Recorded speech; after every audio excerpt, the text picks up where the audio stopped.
against my enemies, yeah.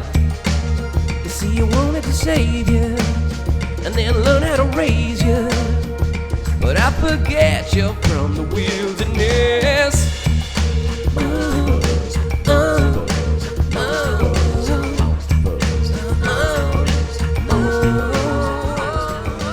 What is going on, everyone? I am Rob. And I am Eamon. Oh, damn, son. It is Monster Fuzz, Eamon. The last part of Loch Ness. Yep, we're coming on to the last part of our Loch Ness Bonanza. 3-episode big bitch. Won't be the last time we talk about Loch Ness Monster, I'm sure. No. But we needed 3 parts to ensure that we did a full, concise run through of this plesiosaur. And to make sure the ritual was complete before going to Loch Ness. Exactly. And anyone that was there with us, they'll be listening to this just as we've done our meet up and we've done all those bits, which is nice too. And if you weren't there, you get a bit of a flavour of what's going on. You know, you're enjoying the Loch Ness Monster. Good. Yeah. Good news for you is though, ghosts next week. So if you're fed up with this cryptid shit, we're onto the ghosts next week. Aren't we all? Aren't we all fed up with this cryptid shit? Yeah. So before we get into this episode, it's a fun one. We've got a lot of we've got a rundown of what we think is the most to least likely kind of. It's a bit of everything really. It's not in a sequential order, but we've kind of tried to look at things as objectively as we can and sort of go, right, what are lads seeing at Loch Ness? Is it a wave? Is it a plesiosaur? Is it plankton? Is it a whole number of different things or whatever? So in this one, we're just going to get through all of that and really try and come up with our own conclusion, Eamon, at the end of this episode and say, this is what we think it is. This is what we're hanging our hat on. And there's some interesting theories here for those of you interested in something a bit more abstract. But before we get into this episode, we would like to remind everyone that Patreon is the best way to support us. It helps us to continue to make these episodes. This whole studio, thanks to Patreon. This Loch Ness trip, thanks to Patreon. Everything is because of our patrons. Without them, there would be no Monster Fuzz. You get stuff in return if you support us. You get your ad-free episodes. You get a Patreon exclusive episode, and indeed you would have got a lot of Scotland stuff. And you get access to our Discord where you can hang out and chat shit with us, and lots more. You can pay yearly as well if you don't like the subscription model. Eamon, if they have any cryptid experiences, maybe they've seen Loch Ness. Yeah, have you seen Loch Ness Monster? This is the 3rd time we've asked that question, and as of yet, nothing. Have we seen the Loch Ness Monster the weekend just gone in the future? We could have done. Back to the future. Who's to know? But if you do have any interesting stories, whether they be spooky, Tales of Synchronicity came up recently. They were very cool. Send them to monsterfuzzpodcast@gmail.com, and as always, we will read these out on a mini fuzz. Bang, dushed. Eamon, we have a quick little intro here if you want to take that away from me. In modern times, over 1,000 people claim that they've seen the Loch Ness Monster. Descriptions vary. Some say the creature resembles a salamander. Your Facebook name is still Salamander Mickey, is it? Cool, just checking. Others say a whale or a seal. In today's episode, we attempt to sort the wheat from the chaff and decide what the most likely culprit for all these sightings are. Yep, so basically over 1,000 people, Eamon, have said they've seen Loch Ness Monster, which is quite mad. Is it like way over 1,000? Because there's a certain amount of sightings a year, and as we've been going back, it started in like the late, like 19... Well, before that even, the 1800s, so... I'd imagine. Yeah, it would be probably over. A good bit north of 1,000, yeah. Yeah, so the first one we're going to ask is, and this is the most famous one, and if you've listened to the first 2 episodes, you'll have a fair idea on the answer, but the first question is Nessie or the Loch Ness Monster a plesiosaur? Well, I've done a bit more research on that, so... Yeah, dinosaurs went extinct 65 million years ago. Hardly. The end of the Cretaceous period, unless you're Mekele-Mbembe, by the way, which he's still there. After living on the earth for about 165 million years, here's some cool dino facts for you. Yeah. If all of Earth time from the very beginning of dinosaurs to today were compressed into 365 days, 1 calendar year, the dinosaurs appeared January 1st and became extinct the 3rd week of September. Okay. Using this same time scale, the Earth would have been formed approximately 18.5 years earlier. Right. Using the same scale, people, Homo sapiens, have been on the Earth only since December 31st, which was New Year's Eve. The dinosaurs' long period of dominance certainly makes them unqualified successes in the history of life on Earth, which the enormity of like how long the dinosaurs actually lasted, when you think about it, because if you look at the history of humanity, you're talking about already we have these crises like global warming. Yeah. You have these things like collapses of ecosystems, all this type of thing, right? This would have likely all have happened during the time of dinosaurs as well, in different flavors, different styles, different things, different plagues, different viruses. Yeah. And they outlasted all of that to a quite. Did their farts cause? Because I imagine that's bad methane going into the atmosphere. How much cow farts was a Tyrannosaurus Rex fart? It would have been crazy. You know, that's a good question. They might have even produced methane, though. We don't know. Who knows? Who could know? No. We're breathing the same oxygen that a T-Rex breathes. Yeah, it's kind of cool when you get a glass of water. You're just like, this is the same water the dinosaurs drank, and then you go, cool. But then you also that's what made me drink water as a child. Because they didn't have Coca-Cola back when the dinosaurs were around, so they couldn't. Dinosaur water. Mountain Dew, maybe, but they definitely didn't have Coca-Cola. No. So it all went down. They were knocked out by a big bad asteroid. So we're just going to talk about that really quickly. During that impact, around 75% of Earth's animals, including dinosaurs, died out at the same point in time. So how was this global mass extinction caused? By a rock hurtling into the coast of Central America. This guy explains that, this is one of the texts I found on the internet here, he said that the asteroid hit at a high velocity and effectively vaporized and made a huge crater, and so in the immediate area there was total devastation, blast wave and heat wave threw a bunch of material into the atmosphere. It sent soot travelling all around the world. It didn't completely block out the sun, but it reduced the amount of light that reached the Earth's surface, so it had an impact on plant growth. So this was like in the Matrix where we scorched the sun. Would that have been kind of what it looked like, I suppose? Yeah, it would have been, yeah, maybe. And then the lads get over it that one time and you see the clouds and the sun and you go... It would have been very similar. The reason, of course, why we're talking about this, folks, is just so that we have a sort of a baseline for the likelihood of a plesiosaur actually still hanging around. But anyway, like dominoes, this trailed up the food chain, causing the ecosystem to collapse. The reduction in plant life had a huge impact on herbivores' ability to survive. Yeah, of course. Which in turn meant that carnivores couldn't have food either because they were eating the herbivores. Circle of life, man. Exactly. So breeding seasons would have been shorter and conditions harder. All living things would have been affected in some way, both on land and in the ocean. There was a lot of discussion about how long this lasted. I'll spare you all the details about that. But basically the casualty list is long. Ammonites, microscopic plankton, and large marine reptiles all died out. And this is important because Nessie would have been one of these reptiles. As we mentioned earlier in the earlier episodes, Nessie's a plesiosaur. Yeah. It would have been out competed by mosasaurs anyway. You were saying, yeah. So it's not looking great. We also mentioned that the loch has frozen solid at least once in history. And this is another one that I learned, which we should have brought up in earlier episodes, but it's only 10,000 years old apparently, Loch Ness. Really? Yeah. So the actual lake area is like 10k years old. It was probably formed by a glacier that thawed out after the last ice age. Yeah. Makes sense. So lots of other bits about plesiosaurs and their habitat and their habits. They lived in water, but they breathed air. So you would have seen them surfacing often. Okay, yeah. So if there was plesiosaurs in the lake, you would see them coming up to the... Like you'd see a seal. Yeah. Basically. And Amo actually asked an interesting question. If the loch had enough food to support monsters. And I did actually find an email in an article here. And so the email is from Sofia Fernandez, who's a marine biologist from Chile, and raises the possibility that the loch could actually support a small population of small monsters. So that's interesting.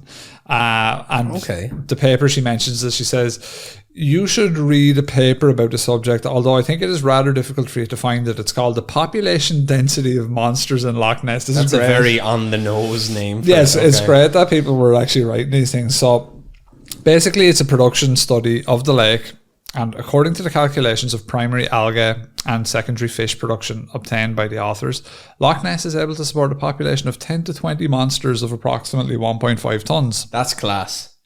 Now, they did the math. The smaller the monsters, the denser the population can be. If the population of migrating fish is taken on account, the possible standing stock of monsters could be even higher, Eamon. It's very interesting, and it is scientific too. It may be a little complex, but the conclusion is clear. Loch Ness could support a small population of monsters that could be genetically viable. Well, that was it. I hope it was some help. That's class. So they did the maths. Yeah. But it can't be a plesiosaur. Chances are it just doesn't make sense. But the good news is their legacy lives on. If you want to find close relatives of plesiosaurs, lizards and turtles. Tell me this, right? You said they would have been outcompeted by the mosasaur. Yeah. Right? Did the mosasaur have to come up to the surface for air as well? Do you know? Because if it was a mosasaur there, well, the mosasaur didn't have the long neck as we've seen it. Yeah, I was just thinking, could there be a misidentification there? Yeah, so probably not. I think mosasaurs are closer related to whales. Right. I think. Not an expert on that, but I think they're closer related to mammals, whereas the plesiosaurs are closer related to like the lizards and turtles. And that's the other thing is plesiosaurs would have been was it cold-blooded, right? So they would not survive in the Loch Ness. Can you make your best whale sound? I don't know what a whale sounds like. Like that. Like, oh, well, that's really good though. That's why you asked me. It's like no, I just want to start doing it. Then you were in like this fucking nerd talk about plesiosaur. I see you missed it, so I was like, I'm a nerd talking about plesiosaurs. You were just going back. I was like, yeah, but like. I was at Wales, the start of the Incubus song, The Warmth. The Warmth, yeah. That's that'll be flagged now. I was trying to bring it back to more monsters because you were. I love when you talk about monsters because I can see. I see that. No, so you're trying to rush me now. Let me just tell you. The interest is there because they're writing papers on it, right? So if you want to make whale noises, by all means, right? Who doesn't want to make I'm here to educate the people on the habits of plesiosaurs. I've been dressed down by the nerds. You've been told anyway, and that's the crack. It was over anyway, and you started making the whale noises. Look, we were done. We were done. It was your turn. No, you're just having too much fun with the dinosaurs. You're forgetting what this podcast is all about, man. You're forgetting what the podcast is all about. I just wanted to ask about your whale noise making then. So no, look, it's not a plesiosaur. It's not a plesiosaur. No, it's just not. And it's probably not a mosasaur then. It can't be either of them. But could it be a giant eel? It can't be a whale.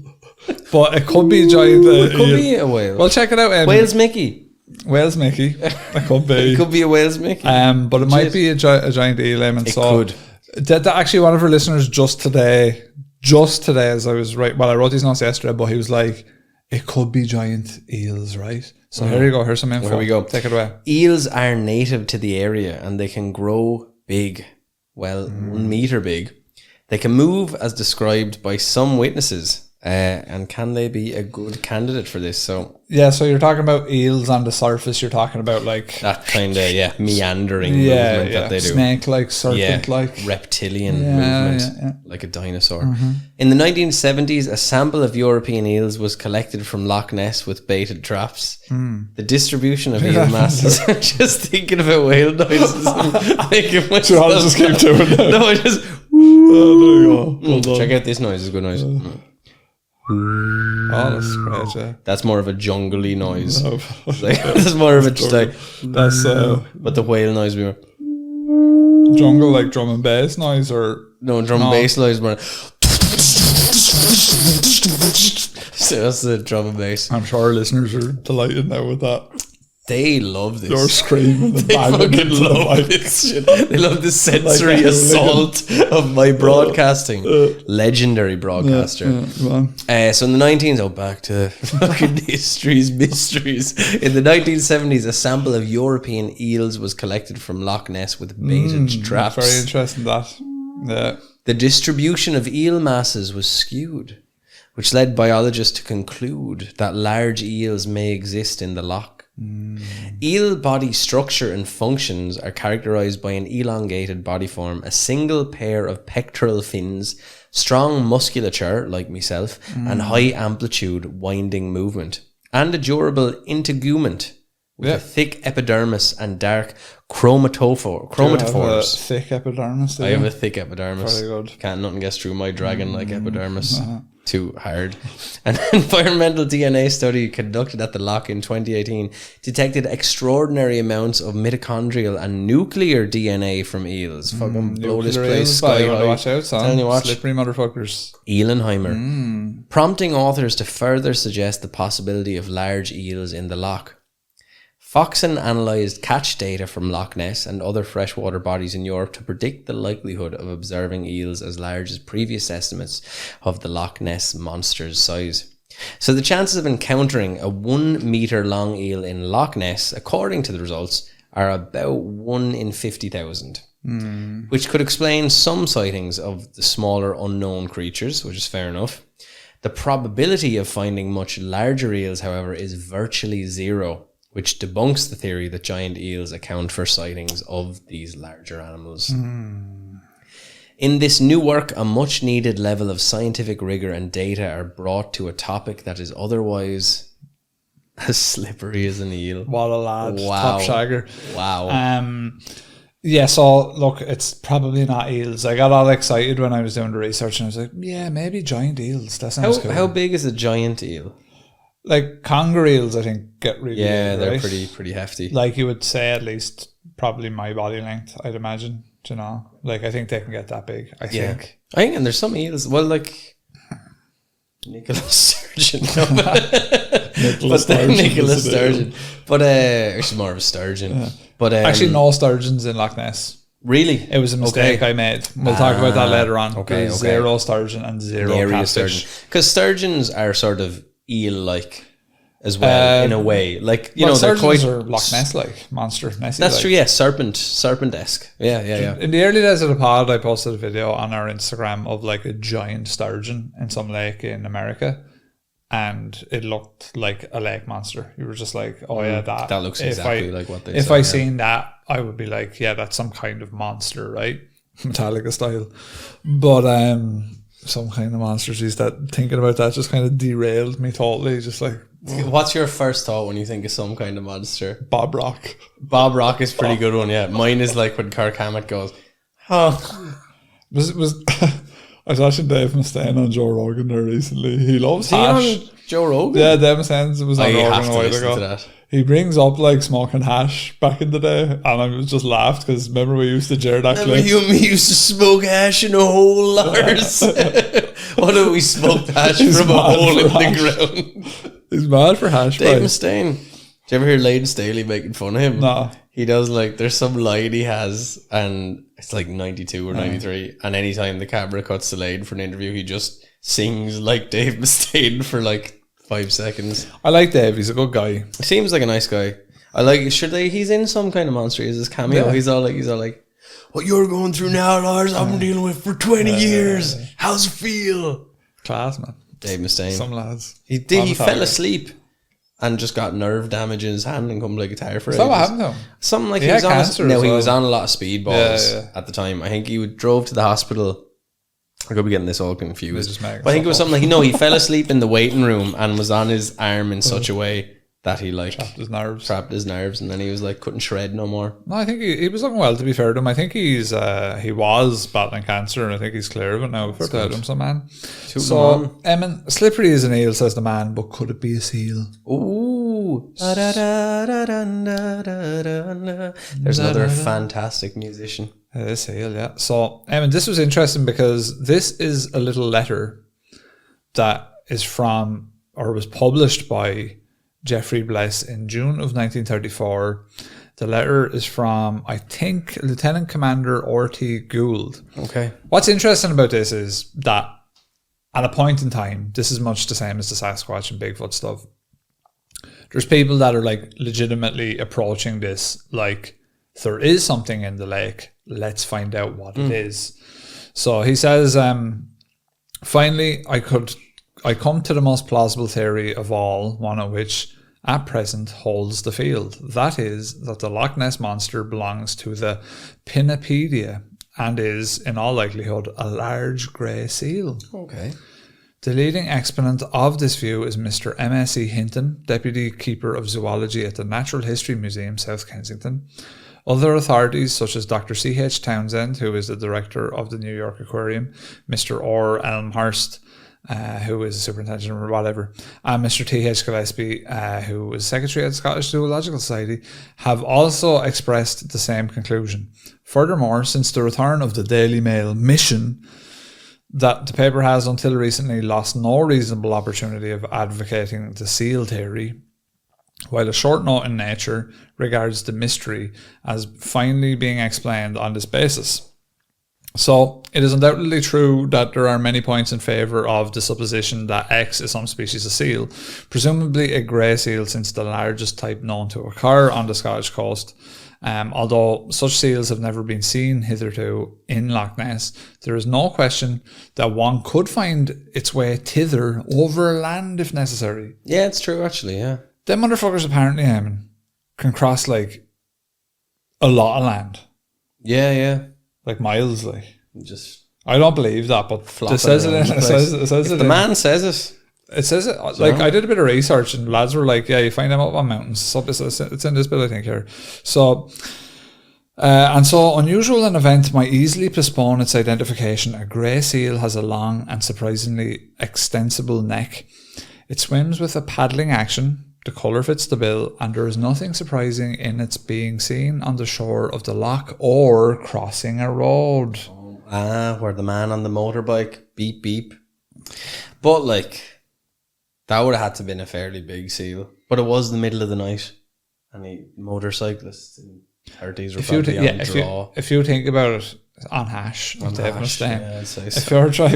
If you're driving on a motorbike and you see even a quarter of a seal snaking into the grass, that could look like the Loch Ness Monster. That's fair. And then there probably would have been a ripple by the time you got to the lake, because the seal would have descended into the murky depths as the moonlight cascaded on the ripples over. Oh yeah, very nice, Simon. The footnote reads that seal have been encountered in the most unlikely of places, would you believe? Some years ago, one was found halfway up a Scottish mountain. Hardly. Serious? And miles from the sea. That's fucking brilliant. Grey seals have made 30-mile journeys over rough country. I'd say there's some raging though. Like when the seal realises it's going the wrong way from where the water is and they're 15 miles in, that must be some revelation. I don't know if I believe that, but a dark epiphany. But then there are them. Remember, we did very early days of the pod. I think it was like Lake Baikal. Was it? Was there's this population of seals there? I can't remember. There's that. Was that's that Russian lake with the kind of Baikal, yeah, that had all the aliens were shooting lads and all that. So there's a population of seals there, I believe, and they're not supposed to be there, and no one knows how they got there. I think seals are funny like that. Like, as long as they can keep eating fish, they don't need to be in the water. They're just really garbage on land, right? Yeah, like they can just keep flopping about. Like they'll probably get a bit of eczema or some dermatitis if they're I'm sure we all have a bit of eczema. Like we all have a bit of dermatitis here or there. Like I have a thing here that just came up a few years ago. I can't really see it. It's tiny. You've been up on land too long, man. I tried to go back down into the salty, briny waters of Tremor, but they rejected me and my ilk. So me. What do you reckon that shark clip I sent you? No, I'm not going to. Didn't like that. Man, that's right there. Sure, you love sharks. Yeah, you love water. I like water. I love water. I love sharks. I love sharks, but never the twain shall meet when I'm in there. That's what I don't want to happen. My worst fear is being savaged by a fish. Yeah, I know the word for shark in 190 languages. I'll never be caught unawares. Well, actually, I just know it in Portuguese and English. But the point is that tubarão. But the point is, can you imagine what it feels like? A shark's teeth so serrated, so sharp that you don't even feel your leg being bitten off you. Yeah. That's garbage. Happens on land too, though. I mean, I was telling you that story of the girl getting ate by her own XL bullies and they pulled her arm off. But you see, the thing about that, and that, don't get me wrong, horrible story. Like, you can kind of mitigate the risk of that by not having XL bullies. Yeah, that does help. It's like having a swimming pool with an alligator in it. It's like, it's all about how you raise them. It's like, I don't know, man. So yeah, I don't know, but yeah, sharks for me, like that's scary, and that part as well, because that's a hefty enough shark, and to me, it looked like maybe a bull. Yeah, hammerhead maybe. Hammerhead. I'd take on a hammerhead. I wouldn't be afraid of a hammerhead. Bull shark. I don't give a fuck And it about could any even be a shark. tiger. Could even be a tiger, man. It's hard to know with but the thing is, look at how many people are there in the... Yeah, so just for reference, our listeners, I sent them in a clip. It was a crazy clip, actually, of a shark swimming like in the shallows around people as they're swimming. It's one of those, I suppose it's one of those beaches where like the water gets deep quite quick, but it's not like there was people standing out a good bit away. Yeah, there's probably a sandbar people were out on a bit, maybe. Yeah, and or it just like the land just stays kind of level, you know. Sharks are literally, you may as well be as worried about aliens as sharks, though, because if you stay out of the water, you're never going to meet the cunts, right? So like, but whatever, you're not going to go into outer space. So like, not going in the water either, though. No, that's true. You don't swim, so you'll never. If you no, to be fair, the president of was it Portugal somewhere? It's years ago, like the 1920s or whatever. He fell off a bridge and got eaten by a shark. I wouldn't even mind that if fair and square they get you. Like, first off, I've come to terms that if I'm going down into the water, I'm dead, right? But then if I land in the water and a shark comes at me, I'm like, I'm supposed to die here. A fucking shark ate me. No, you're supposed to die. Like that's supposed to happen. Like he has another purpose somewhere else. Yeah, like that's like no, that is like literally like, you know, Looney that's Tunes written in level the stars. Of like. Do you think it's like absurdity. Things like that are so unlikely that when they happen, it kind of does explain destiny? It's like he was destined to be savaged by a fish after falling off a bridge. I think so. Because it's so ridiculous. Yeah, I think so. Right at the moment Rob Billington fell off the bridge in South Africa, a fucking shark. No, like imagine I fell off Wexford Bridge and a shark ate you. A great white shark that has never been in Wexford ever or off the coast of Ireland ate me. Yeah. Like, to be fair, you probably weren't surviving falling off Wexford Bridge anyway. I would. Do you think so? I'd jump back up. Yeah, bounce off the floor. Fair. Give that shark. You'd fall into the river, right? You go in, and then a shark would be flung out onto the road because you would have seen it back there, but your giant muscles would have allowed you to. Super Mario Man would have bounced on the shark back up. Super Mario Wexford was his second favorite place after the Mushroom Kingdom, apparently. It was, yeah. It was, yeah. I seen him chasing some fireflies down around the town once or twice, all right, after the stores. Yeah. So back to the seals and their bizarre journey. So 1985, in October, an adult and a 4-month-old young common seal seen together at Dockford Weir and near Foyers, which was identified from photographs taken by Mr. John Bailey. This totals about 8 seals sighted in 15 years. An average of 1 seal entering Loch Ness every 2 years. 2 seals together were seen on 2 occasions. The number of seals reported by individual fishermen varied greatly. One man had seen 6 seals during the period. Some men have never seen a seal. Seals in Loch Ness have good health, and they're usually seen around the mouth of the River Morriston. Although the present seal was not seen there, seals lived in Loch Ness for up to 7 months. So basically they're just hanging around there. You can see them swimming down the River Ness sometimes. So it's possible we might see an old seal frolicking around. Yeah, but it seems that most seals that enter Loch Ness get shot. All right. But a few return to the sea. Is there just culling seals? I don't know. That's what it says in this. They're making soap out of the blubber. Like, what's going on? I don't know. They're just like, here's the fucking seal. He's not supposed to be here. Get fucked. I'd say some of the fishermen down in Kilmore would love to have that option. Yeah. They get angry at the seals from eating their fish. Seals are good crack, man. I like seals, man. Seals are my favourite. So this is we're going to get into kind of how they could be misconstrued, I suppose, as a Loch Ness Monster. So seals making successive jumps, especially if seen silhouetted against the setting sun, etc., could well look like a humped serpent or a monster. Perhaps a proportion of sightings of this Loch Ness Monster and other sea serpents may be sightings of jumping seals. So if there's 4 seals at once or 3 seals at once jumping, okay. Or even just one kind of, And he's causing the waves. Yeah. All right, okay. So a seal jumps equal length jumps in fast, close-spaced rhythm, whereas a dolphin jumps and the jumps are spaced further apart. There was a lot of data here to suggest this, and it goes through the likelihood of it. It seems to be quite likely. What do you think about seals in the Loch, Eamon? What do you think about them? What do you reckon? I actually think, I'm going to go on wax, as they say. And I'm going to say that I think that seals are probably the most likely candidate for being the Loch Ness Monster. Probably very likely. In a place where you know the Loch Ness Monster is, or where everyone says the Loch Ness Monster is, Loch Ness. Now, you don't be swimming very often. No fear of shark attacks. But I would swim quite regularly. Right. In St. Helens, oftentimes when you go out there, there'd be a seal. So my ma would have swam out and was out in the water to head down swimming right, and there was like a fucking seal right in front of her. All right. Sure. She freaked out and she was like, "Oh, Philip."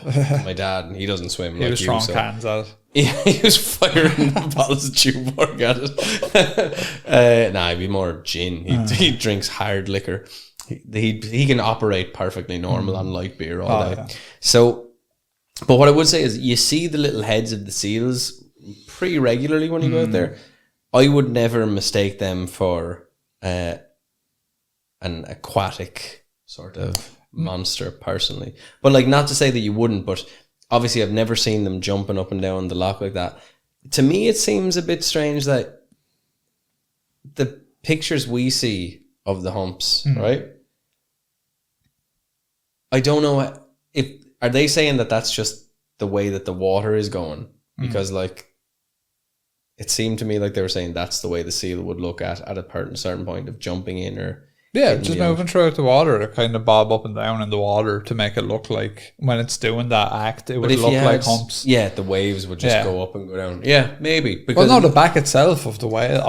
But then you'd have to have... So that's what I was saying. There would have to be like 3 of them. Not necessarily, because like if you're watching something bobbing up and down in the water. Sorry, I was thinking more about taking an image of something. So this is more sightings, because the image you'd imagine the first 2 things would dissipate. Where there's a load of humps. There's a few owl humpy images. There's not. You know, there's not owl humpbacks. Actually, there probably isn't. Maybe it's just in my mind. You're like, it's like, man, I'm telling you, they don't look nothing like seals. They don't look nothing like seals. What we have at Loch Ness, and this is the truth of it, it's almost as if we've done 3 episodes. What we have, the best of what we have, we covered in last week's episode. The speedy thing going. That's the best what we have? Yeah. That's the best. Well, what I would say is that's definitely not a seal. Would that be fair to say? No. That's, But any of the footage that we have... Yeah. One is a hoax, which is the surgeon's photograph. The most famous one is a massive hoax. Then all the rest of them are that wishy-washy. All the rest of them look like they just could be opposing waves. So really what you're going on at this point is written sightings and witness accounts, which is totally fine, by the way. And I totally think all of them are valid, which is why we're doing this. And that's what I'm saying. Like, I would say the seals, like in terms of misidentification, for sure. Like that's the thing. I think to me that's the most plausible, because like they would look weird in Loch Ness. Like a seal would look weird in a fucking lake. Here's a good way to put it.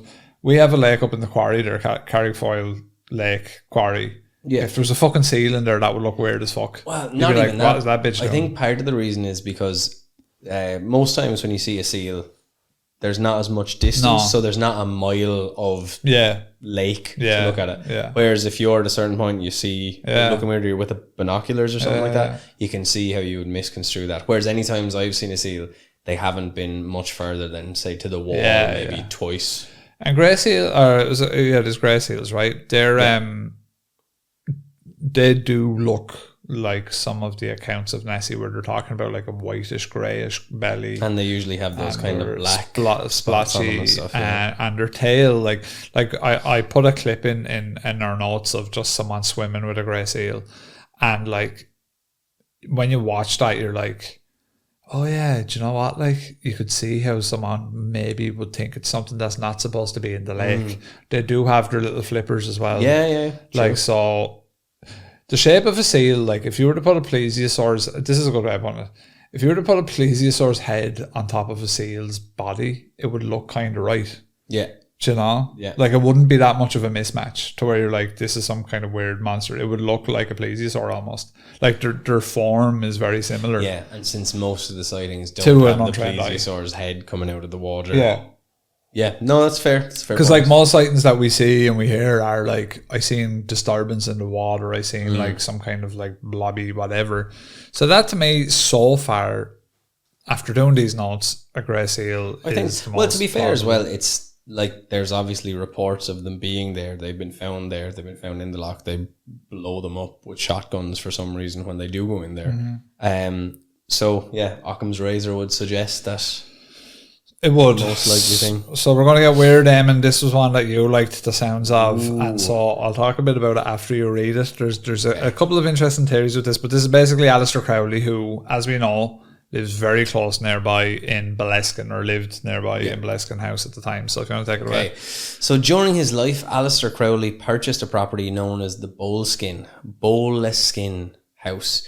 So the Boleskine House. Crowley claimed he sought isolation to practice the rituals of the Book of Sacred Magic of Abramelin the Mage. Thank you. During this period, it is believed that he successfully summoned an ancient demon, which some speculate is the Loch Ness Monster. An old BBC documentary mentions that Crowley confessed to a friend and fellow occultist that he had summoned 12 kings and dukes of hell, but had not had the chance to dispel them before leaving for Paris. So poor time management on Aleister's part. This unfinished business purportedly left a portal open, allowing whatever entities Crowley had summoned to linger in Loch Ness and its surroundings. In summary, the theory suggests that Crowley conjured the Loch Ness Monster during his time at Boleskine House and died before dispelling the demon or any others he had summoned during the period. There's a lot of stuff surrounding magic in the loch. Sadly, it all involves the original photo hoaxers, Doc Shields and Patrick Kelly. And so, as Rob has said, it is of cack reliability. Yeah, so there's a lot of really fucking cool shit. And I was really annoyed when I realised it was the original hoaxers. There was like cool ass fucking stories about like, was it like a conch shell and like something to do with like a Chinese dragon being summoned, and that's why it looks like, you know, in the water. And there was a whole bunch of really cool shit about it. But when you realise that it was all part of that like original kind of Daily Mail hoax, you're fuck, you're like it's really annoying, because it was cool, it was substantial, there's a lot to it, and you're like, nice. Now, that's not a takeaway from the Aleister Crowley stuff. So like the Crowley stuff, you know, like Crowley is a very fascinating character. We'll definitely do an episode on him. Or if maybe even a few, because he's that much of a sort of he's intertwined with a lot of the things that we've talked about on the pod, including like paranormal stuff and all that. But and he's just an interesting dude to talk about anyway. But have you ever heard Grant Morrison, who wrote Arkham Asylum? No. Have you ever heard him talk about conjuring up entities? No. It's mad fascinating. That's like, that's Crowley shit too. Yeah, he does like that sort of stuff, and he says about he's conjured up giant face of John Lennon and all that sort of stuff. But it's really interesting, like, because Aleister Crowley's sort of so shrouded. Maybe not as much to you because your dad was so into him, but I was like, oh, it's like a big witchy thing, which seemed very fantastical. But when Grant Morrison talks about this, I've read like most of his Batman stuff, and so when I'm listening to him, I'm like, this dude, like, he believes not a do what he's saying, and maybe he is doing it. So when you listen to that, and you're like, well, he's like not a modern day Aleister Crowley, but he's a very smart guy as well. When you listen to him talk, the depth he goes into about comic books, and like what they represent in society. I think he wrote a book called Superheroes, and it's like all about what the mythos means. But the fella who wrote this is also conjuring up entities, which is interesting. It is, because if you read like any sort of, you know, any sort of like book or diary of someone that like practices magic, like, they do believe exactly what they're saying. But much the same as how you would believe a Christian would believe what they're saying, or you know, a Muslim would, or whatever. It's that kind of belief level where it's like, you know. So do you think that they're just kind of like so enraptured and caught up in it that they're sort of visualizing? I don't know. I actually have no fucking idea, to be honest. Like, so that's what I'm saying about Aleister Crowley is like, at the very least, Aleister Crowley was like almost like a trust fund lunatic. Who was like mad, eccentric, had a load of money at his disposal, and was just a hedonist who had a good crack like created a bunch of fucking lunatic shit stories and all that. And that's at the very least. But then if there's any more to it, you're like, oh shit, like, okay, there's a lot. He was kind of like, and not that he did anything massively illegal to the extent that Charles Manson did, but he's almost like that kind of a hedonist character. kind of like just super hippie. Very interesting, just an interesting guy. He's one of them dudes that's like, very interesting to talk Apparently he regretted a lot of it at the end of his life. He was like, my life is a bit shite, like, because I'm just old and everyone thinks I'm dope. He spent too much of his life trying to he was like a mountaineer and all. He was big into hiking. He was in like a lot of fucking sketch situations when he was young and stuff like that. Is this the way that all hedonistic lives end, where you realise that you've had nothing of substance? And now he probably has with all his magic. But sometimes I think also other times you just go, I don't regret a thing. Yeah. There's very little of the dumb stuff I did when I look back and I go, I wish I hadn't done that. I'm like, that was pretty awesome. I mean, if it's hedonist, you're talking about Alistair Crowley, he's probably fucking riding a load of ones and all. And fucking. Didn't he have the thing where like he would make people hand job him and he was like, don't stop no matter what? And he said that like when someone has a climax, they're as in tune with the universe as you possibly can be. And that's the time where you like, well, I do shoot out your. Well, I would agree. Yeah, there's something. There probably is something to that. There's probably sex magic. Yeah. There probably is something to do with that because you're creating potentially infinite possibility, I suppose. That's why whenever I climax, I always go, I want to win the lotto. I want to win the lotto. Not in that regard. I mean, like what you're actually birthing or could birth. Yeah, absolutely. It's possibilities, right? Like you're shooting possibilities into the creation. Universe. Yeah, it's just pure creation. The womb is a kind of a universe. Oh, it's fucking.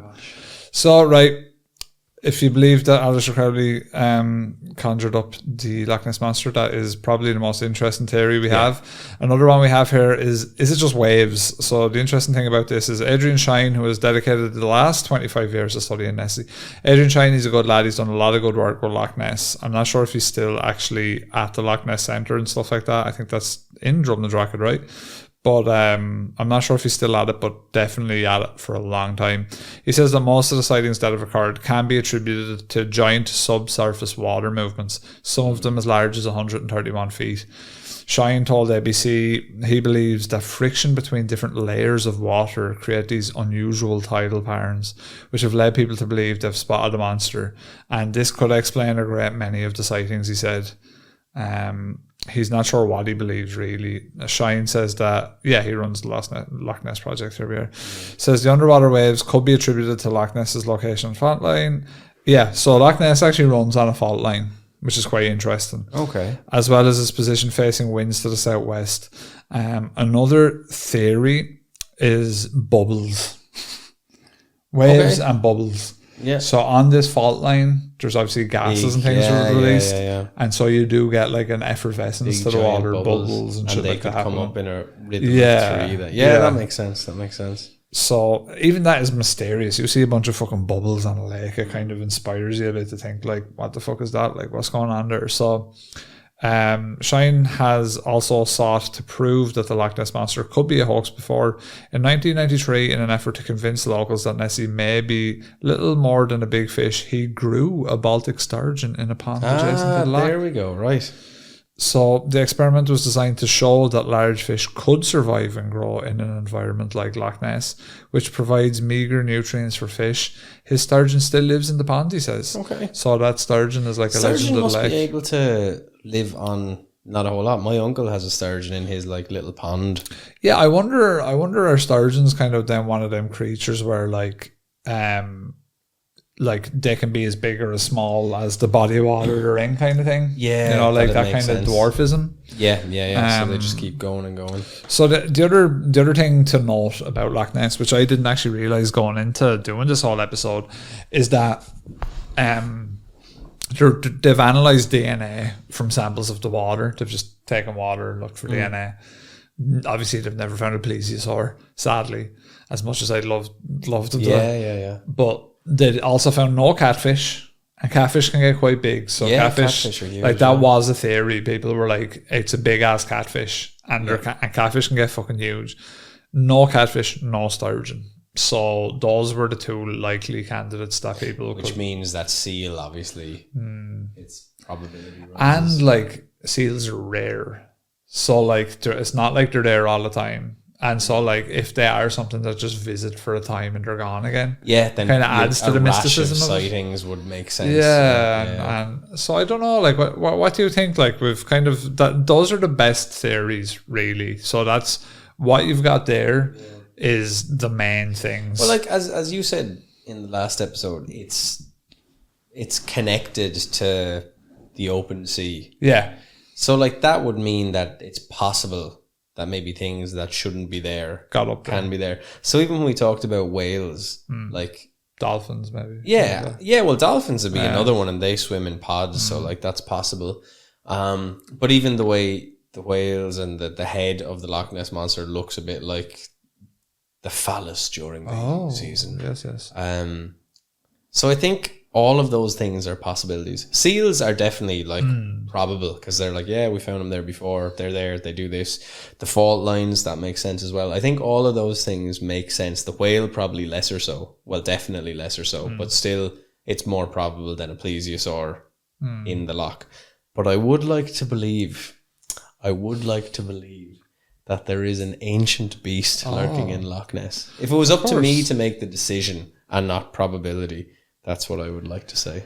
Without the Loch Ness Monster, I would go as far as to say that this podcast probably wouldn't exist. It's the same as Bigfoot. It's for me, it was one of those things that I heard as a child, and we mentioned in the first part of this episode, I would have, seen it in the sun and all those rags when I was younger. I'm pretty sure we heard about Loch Ness before Bigfoot. Like even that book that we both cited that has Loch Ness Monster. That the front cover is Loch Ness Monster. Yeah.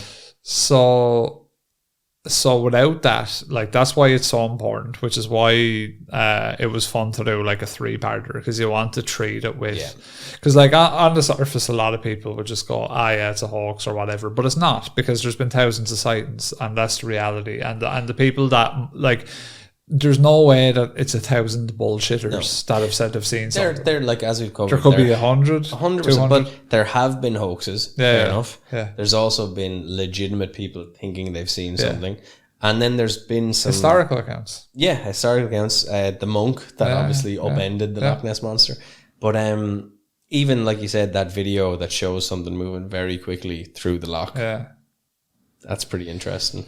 Yeah, no, look, I think mysterious lake monsters are always very interesting, and something like Nessie is the king. Yeah, he's motherfucking king of the lakes. Yeah, Nessie has like family movies about it. Yeah, like none of the other lake monsters have that. No, and I think especially if you're in the UK or Ireland, I would say that Nessie was probably your intro into cryptozoology, so we definitely wanted to give it like the respect it deserves. There's no more famous cryptid in Western Europe than the Loch Ness Monster. No.